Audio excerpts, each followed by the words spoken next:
وعلم التوحيد وأمر بالإسلام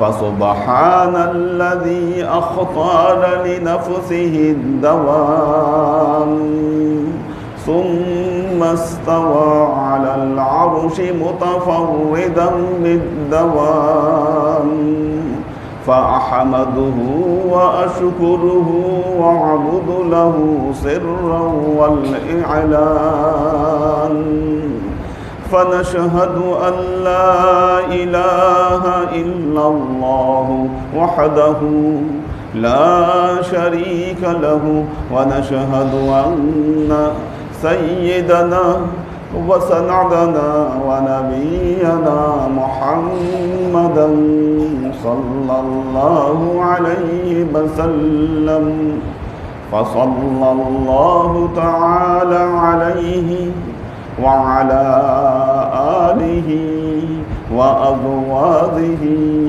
وذريته وأهل بيته وأحبابه وأصحابه الأجمعين إلى يوم القيامة. أما بعد، عباد الله، توبوا إلى الله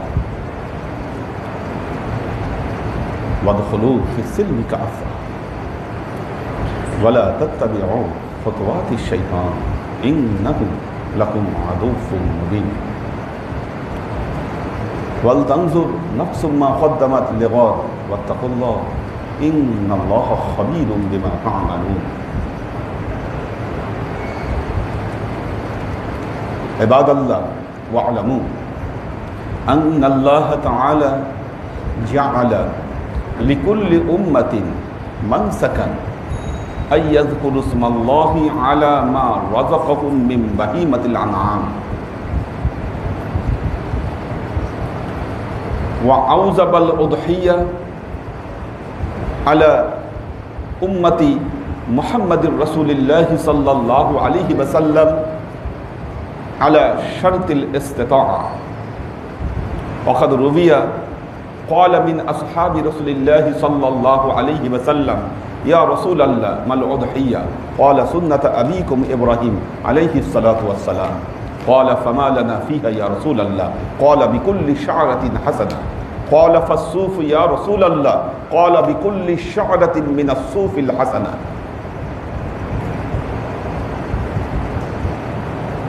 وقال رسول الله صلى الله عليه وسلم: من وجد سعة ولم يضحي فلا يغربن مصلنا. وقال رسول الله صلى الله عليه وسلم: ما عمل ابن آدم أحب عند الله من هذه الأيام العشر. قال: ولا الجهاد في سبيل الله؟ قال: ولا الجهاد في سبيل الله. فإنه لا يقع عند الله قبل أن يقعوا على الأرض فتوبوا بها نفسا. وقال رسول الله صلى الله عليه وسلم: صيام يوم عرفة أحتسب على الله أن يكفر سنة التي قبله وسنة التي بعده. وقال رسول الله صلى الله عليه وسلم: لا يرد الدعاء يوم العرفة.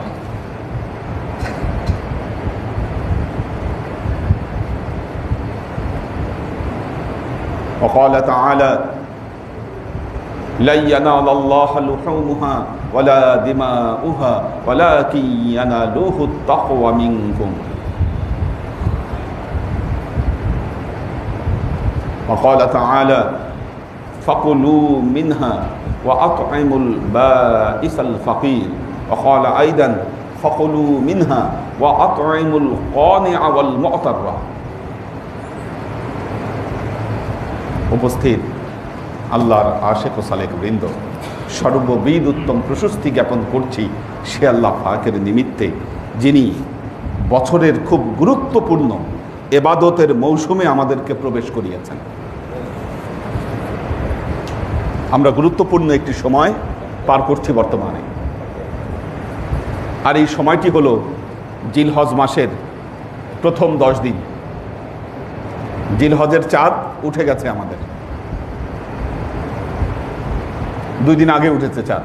আজকে সম্ভবত তৃতীয় দিন জিলহজ মাসের। আল্লাহ নবী বলেছেন, মা আমেলা ইবনে আদামা আহাব্বা ইনদাল্লাহ মিন হাযিহিল আইয়ামিল আশর। বনি আদম যত আমল করে, কোনো আমল আল্লাহর কাছে এত প্রিয় নয় যে আমল এই জিলহজ মাসের প্রথম 10 দিন বান্দা করে। এই প্রথম 10 দিনের আমলের চাইতে কোনো আমল আল্লাহর কাছে এত প্রিয় নয়। সাহাবারা জিজ্ঞাসা করলেন, ওয়ালাল জিহাদু ফি সাবিলিল্লাহ, আল্লাহর পথে জিহাদ কি এত প্রিয় না? আল্লাহ নবী বললেন, না, সেটাও এত প্রিয় না। এই 10 দিন এত গুরুত্বপূর্ণ, দিনগুলো যেমন গুরুত্বপূর্ণ, এর রাতও তেমন ঠিক গুরুত্বপূর্ণ।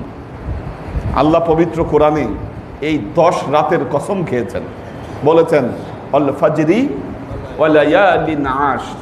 আল্লাহ বলছেন, আমি ফজরের কসম করে বলছি আর 10 রাত্রির কসম করছি। এই 10 রাত হলো জিলহজ মাসের প্রথম 10 দিনের এই 10 রাত। তাহলে কি কি গুরুত্বপূর্ণ আমল আমাদের এই জিলহজ মাসে আছে? দেখেন, আল্লাহ নবী কিছু সুন্নত আমল আছে। এক হচ্ছে, জিলহজ মাস যখন আসতো, আল্লাহ নবী এই প্রথম 10 দিনে চুল কাটতেন না, নখ কাটতেন না। চুল আর নখ এ দুটো কাটতেন না, রেখে দিতেন 1 তারিখ থেকে 10 তারিখ পর্যন্ত, কোরবানি দিয়ে তারপর এটা কাটতেন।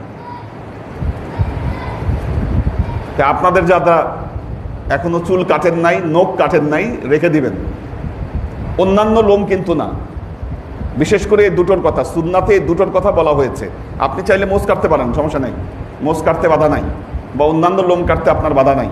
বলা হয়েছে চুল এবং নখ, হাত পায়ের নখ রেখে দিবেন জিলহজ মাস শেষ 10 তারিখ শেষ না হওয়া পর্যন্ত, কোরবানি পর্যন্ত। কোরবানি যখন হয়ে যাবে তখন কেটে ফেলবেন।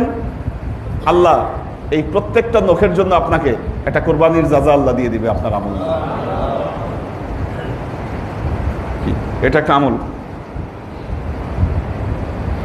জিলহজ মাসের আরেকটা গুরুত্বপূর্ণ আমল, আল্লাহ নবী বলেছেন, সিয়ামু ইয়াউমে আরাফা আহতাসিবু আলাল্লাহ আইয়াকাফিরা সানাতাল্লাতী ক্বাবলাহু। যেই ব্যক্তি আরাফার দিনে রোজা রাখবে, আইয়াকাফিরা সানাতাল্লাতী ক্বাবলাহু ওয়া সানাতাল্লাতী বাদাহু। আল্লাহ নবী বলেছেন, যেই ব্যক্তি জিলহজ মাসের এই যে আরাফার দিন রোজা রাখবে, আল্লাহ তার 1 বছরের গুনাহ, পূর্ববর্তী 1 বছরের গুনাহ আল্লাহ মাফ করে দিবেন, আগাম পরবর্তী 1 বছরের গুনাহ আল্লাহ মাফ করে দিবেন। মারাত্মক ব্যাপার। অনেক আমলের ক্ষেত্রে আল্লাহ বলছেন আগের 1 বছরের গুনাহ মাফ করে দিব, কিন্তু এই রোজার জন্য আল্লাহ বলেছেন পরবর্তী 1 বছরের গুনাহ আমি মাফ করে দিব।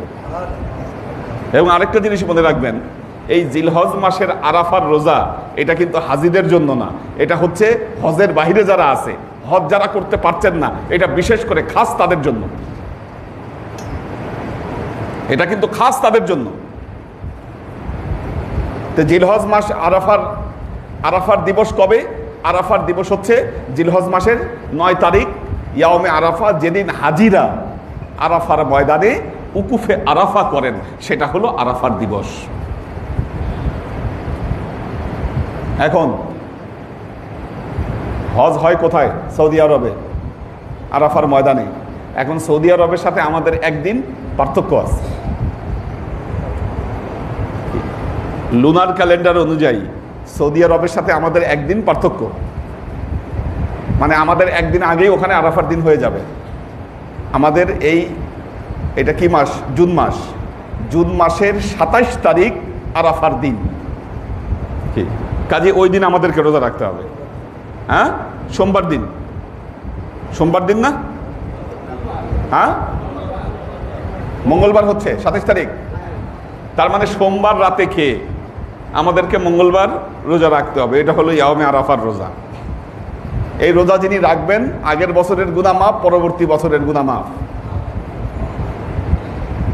এখন তারপর দিন বুধবার, বুধবার হলো আমাদের এই দেশের তারিখ অনুযায়ী জিলহজ মাসের 9 তারিখ। ওই দিনও আমাদের ছাড়া যাবে না, কারণ আল্লাহ জানে, আল্লাহ নবী এই যে ইয়াওমে আরাফা বলতে এটা নিশ্চিত, মানে আপনি যদি ধরে নেন ইয়াওমে আরাফা, অবশ্যই আরাফার দিনটাকে আমাদের গুরুত্ব দিতে হবে, কিন্তু আমাদের বাংলাদেশ অনুযায়ী যেদিন জিলহজ মাসের 9 তারিখ ওই দিনের গুরুত্ব ছেড়ে দেওয়া যাবে না। এত বড় সুযোগ দিছে আল্লাহ, আগের বছরের গুনাহ মাফ, পরবর্তী বছরের গুনাহ মাফ, আপনি ছাড়বেন কেন? কাজেই 7 এবং 8 কি 27 এবং 28 কি এই 2 দিনই আমাদের রোজা রাখতে হবে, 2 দিন রোজা রাখতে হবে। আচ্ছা, তারপরে একটা জিনিস মনে রাখবেন, ঈদুল ফিতর এবং ঈদুল আজহা আল্লাহ নবীর আমলের মধ্যে কিছুটা পার্থক্য ছিল। ঈদুল ফিতরে নামাজে যাওয়ার আগে আল্লাহ নবী কিছু খেয়ে যেতেন, আল্লাহ নবী কিছু খেয়ে বের হতেন। হযরত আবু হুরায়রা রাদিয়াল্লাহু তাআলা আনহুর রিওয়ায়াতে এসেছে খেজুর খেয়ে বের হতেন আল্লাহ নবী। কিন্তু ঈদুল আজহায় বের হওয়ার আগে আল্লাহ নবী না খেয়ে বের হতেন। কোরবানি শেষ করে, কোরবানি করে তারপর আল্লাহ নবী খাওয়া দাওয়া করতেন। কাজেই এটাকে কিন্তু রোজা বলা যাবে না, এটাকে রোজা বলা যাবে না, এটা একটা সুন্নত আমল। আল্লাহ নবী না খেয়ে বের হতেন, কোরবানি হয়ে যাওয়ার পর আল্লাহ নবী খেয়ে নিতেন। কাজেই আমাদেরকেও আমলটা করতে হবে।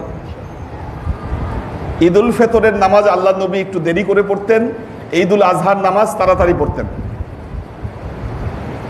আমাদের নামাজের সময় কয়টা দিলে ভালো হয়?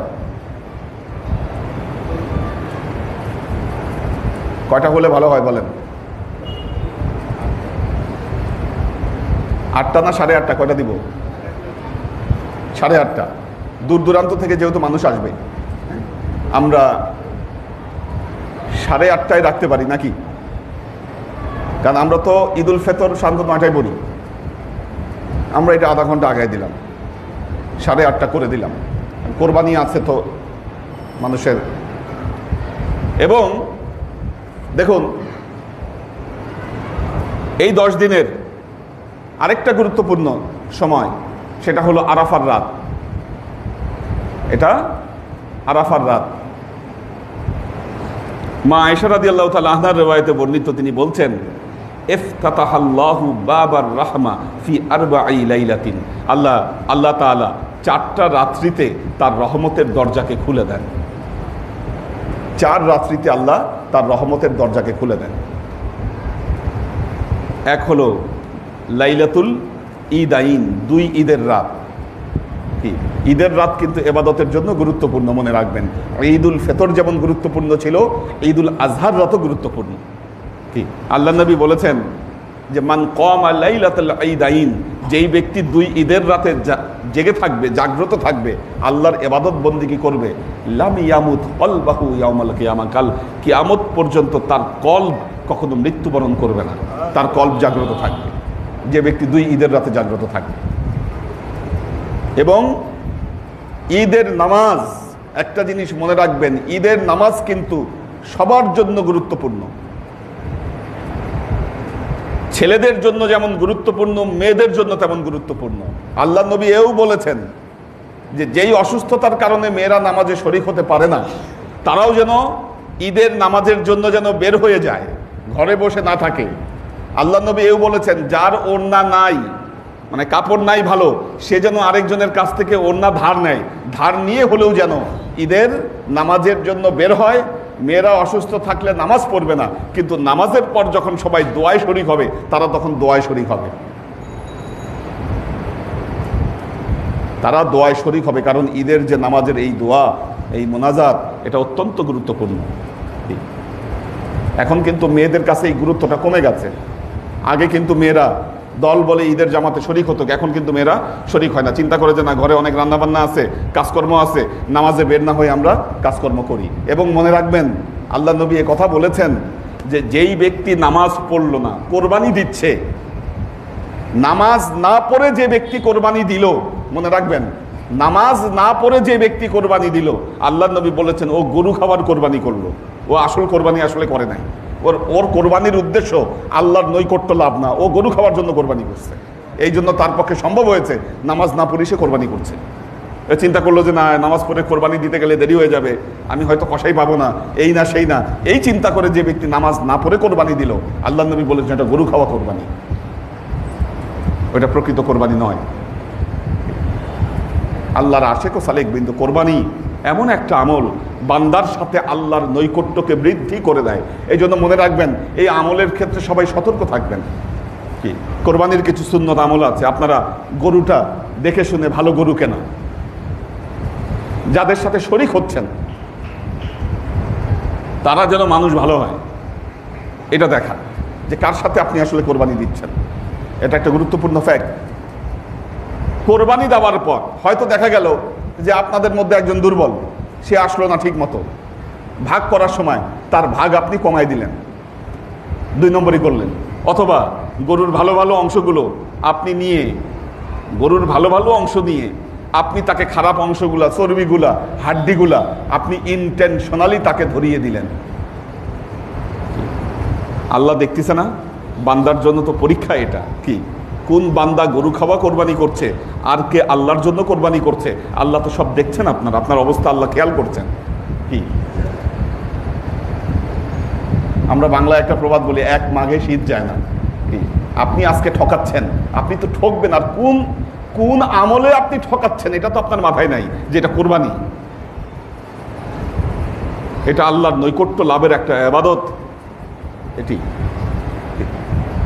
আল্লাহর আশিক ও সালেক বৃন্দ, পবিত্র কোরআনে আল্লাহ বলেছেন ফাকুলু মিনহা ওয়া আতইমুল কানিয়া ওয়াল মুতাররা, কোরবানি হয়ে যাওয়ার পর তোমরা এই কোরবানির পশু থেকে তোমরা নিজেরা খাও, যারা তোমাদের কাছে চায় তাদেরকে দাও, যারা তোমাদের কাছে চায় না তাদেরকেও দাও। এই যে আমরা 3টা ভাগ করি, 3টা ভাগের হচ্ছে এই কারণ। এখন কোরবানি দেওয়ার পর আপনি নিজেই সব কিছু জায়েজ মনে করলেন, অনেকে মশলা দেয়। আপনার পরিবার বড় হলে, আপনার পরিবার বড় হলে, আপনি গরিব হলে কোরবানি দিয়ে আপনি নিজেই সব খাই নিতে পারেন, গোস্ত আপনি নিজেই খাই নিতে পারেন। নিজে সব খাবার চেয়ে নিজে সব দেওয়ার আমল তো আপনি বেশি করতে পারেন। কি আল্লাহর আশিক ও সালেক বৃন্দ,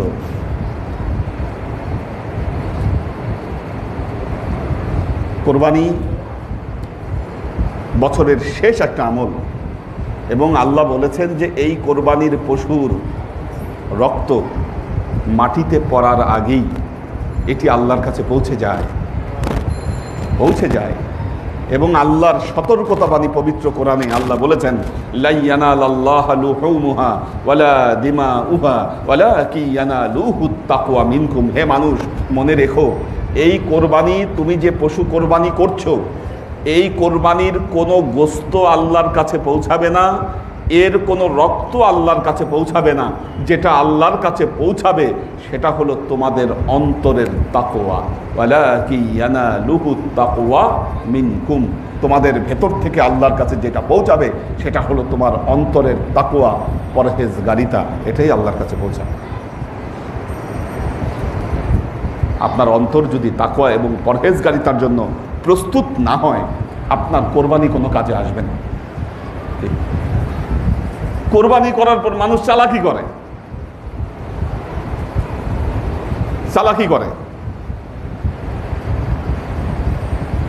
রান চুরি হয়ে যায়, গোস্ত চুরি হয়ে যায়। তার মানে কেউ চালাকিটা করছে। এই সমস্ত চালাকের জন্য দেখা যায় যে বাকি যারা কোরবানি করছে তাদের কোরবানি নষ্ট হয়, কারণ শরীক নির্বাচন করতে আসলে সে ভুল করেছে। চালাকি কার সাথে? আল্লাহর সাথে। বনি ইসরাইল, আল্লাহ বলছিল শনিবারে তোমরা মাছ ধরবা না, সাগরের কিনারায় মাছ ধরবা না। হযরত দাউদ আলাইহিস সালাম তাওরাত তেলাওয়াত করতেন, তেলাওয়াত করলে ওই তেলাওয়াত শোনার জন্য মাছ সব ঝাঁকে ঝাঁকে সমুদ্রের কিনারায় চলে আসতো। আল্লাহ কি তার কণ্ঠে কি মধু দিয়েছিলেন। এখন এই জন্য আল্লাহ নিষেধ করছে শনিবারে তোমরা মাছ শিকার করবা না। এখন এরা কি করতো, শনিবারে যখন মাছগুলো আসতো তখন ওরা বাদ দিয়ে দিত ওই ভেতরে, ভেতরে বাদ দিয়ে দিত মাছগুলো, আদেশ তো আমরা মেনেছি, আমরা শনিবারে করছি না, রবিবারে আমরা স্বীকার করছি। চালাকি কার সাথে? আল্লাহর সাথে। আল্লাহে পরিণত হও। চালাকি ওয়া নুসুকি ওয়া মাহইয়ায়া ওয়া মামাতি লিল্লাহি রাব্বিল আলামিন লা শারীকা লাহু ওয়া বিযালিকা উমিরতু ওয়া আনা আউয়ালুল মুসলিমিন। আমার সমস্ত ইবাদত বন্দেগী, আমার হজ, আমার কোরবানি, ইন্না সালাতি ওয়া নুসুকি, আমার নামাজ রাব্বিল আলামিন, সব আল্লাহর জন্য উৎসর্গিত। লা শারীকা লাহু, তার কোনো শরীক নেই। লা শারীকা লাহু ওয়া বিযালিকা উমিরতু, এটার জন্যই আমি আদিষ্ট হয়েছি। ওয়া আনা আউয়ালুল মুসলিমিন, আমি হচ্ছি প্রথম মুসলমান। এই মুসলমান যেন নিজেদেরকে আমরা প্রমাণ করতে পারি। আল্লাহ আমাদেরকে তৌফিক দান করুন। বারাকাল্লাহু লানা ওয়া লাকুম ফিল কুরআনিল আযীম ওয়া নাফা'ানা ওয়া ইয়্যাকুম লা আয়াতি ওয়া যিকরিল হাকীম ইন্নাহু তাআলা জাওয়াদুন কারীমুন মালিকুন বাররাউফুর রহিম।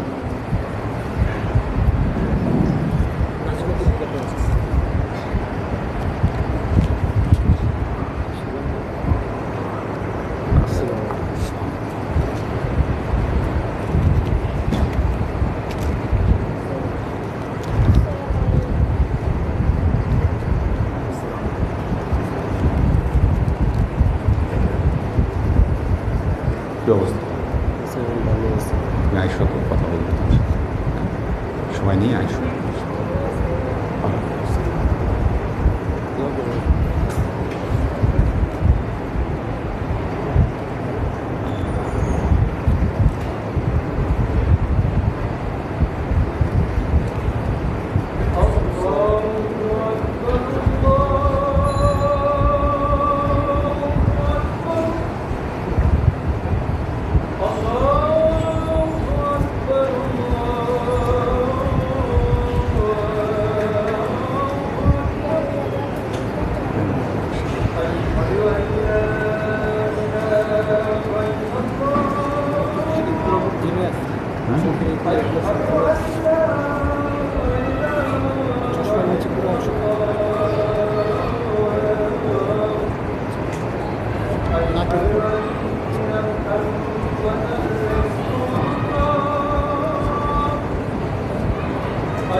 الحمد لله الذي جعل لكل أمة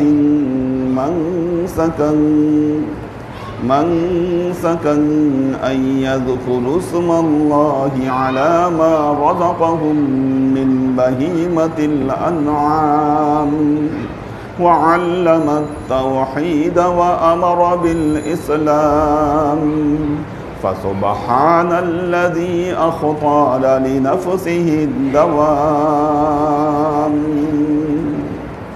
خالق السماء والأرض في 6 أيام ثم استوى على العرش متفردا بالدوام فأحمده وأشكره وأعبد له سرا والإعلان فنشهد أن لا إله إلا الله وحده لا شريك له ونشهد أن سيدنا وسندنا ونبينا محمدا صلى الله عليه وسلم فصلى الله تعالى عليه وعلى آله وأزواجه وذريته وأهل بيته وأحبابه وأصحابه الأجمعين إلى يوم القيامة. أما بعد، عباد الله، توبوا إلى الله وادخلوا في السلم كافة ولا تتبعوا خطوات الشيطان إنه لكم عدو مبين ولتنظر نفس ما قدمت لغد واتقوا الله إن الله خبير بما تعملون. عباد الله، واعلموا أن الله تعالى أوجب على أمة محمد الأضحية على شرط الاستطاعة. عباد الله، فاعتئذوا بنصيحتي كما أخبركم الآن بخطبتي. بارك الله لنا ولكم في القرآن العظيم ونفعنا وإياكم لآيات وذكر الحكيم إنه تعالى جواد كريم مالك بالرؤوف الرحيم.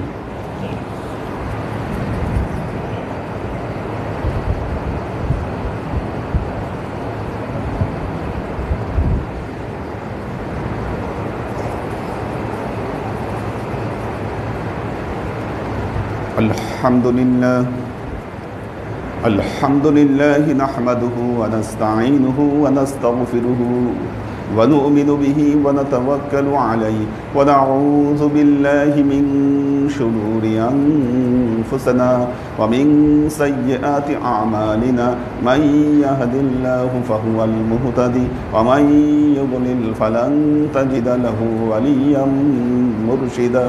فنشهد أن لا إله إلا الله وحده لا شريك له ونشهد أن سيدنا وسندنا ونبينا محمدا صلى الله عليه وسلم الذي أرسله الله بالحق بشيرا ونذيرا وداعيا إلى الله بإذنه وسراجا منيرا.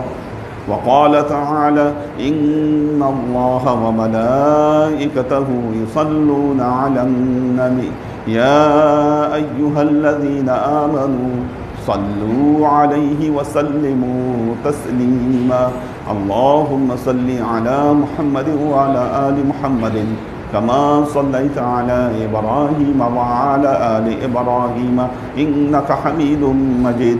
اللهم بارك على محمد وعلى آل محمد كما باركت على إبراهيم وعلى آل إبراهيم إنك حميد مجيد. اللهم صل وسلم ورحم وبارك على سيدنا ونبينا وشفيعنا وحبيبنا وقرة أعيننا محمد صلى الله عليه وسلم وعلى آله وأزواجه وذرياته وأهل بيته وأحبابه وأصحابه الأجمعين إلى يوم القيامة، خصوصا على صاحب الصدق عامل المؤمنين أبي بكر الصديق رضي الله تعالى عنه وعلى صاحب العدل والإحسان عامل المؤمنين عمر بن الخطاب رضي الله تعالى عنه وعلى صاحب الحياء والإخوان عامل المؤمنين عثمان بن عفان رضي الله تعالى عنه وعلى والعرفان عامل المؤمنين علي بن أبي طالب رضي الله تعالى عنه وعلى تمام العشرة المبشرات والتابعين المهديين. اللهم اهد أئمة المسلمين إلى سنة رسول الله صلى الله عليه وسلم. اللهم أئمة المسلمين فلاحا عظيما. اللهم انصر من نصر دين محمد صلى الله عليه وسلم واجعلنا منهم وخذل من خذل دين محمد صلى الله عليه وسلم ولا تجعلنا منهم. تعدلوا عباد الله رحمكم الله. ইন্নাল্লাহা ইয়া'মুরুকুম বিল আদলি ওয়াল ইহসান ওয়া ইতা'i যিল কুরবা ওয়া ইয়ানহা আনিল ফাহশাই ওয়াল মুনকারি ওয়াল বাগই ইয়া'iযুকুম লা'আল্লাকুম তাযাক্কারুন ফাযকুরুনি আযকুরুকুম ওয়াশকুরু লি ওয়া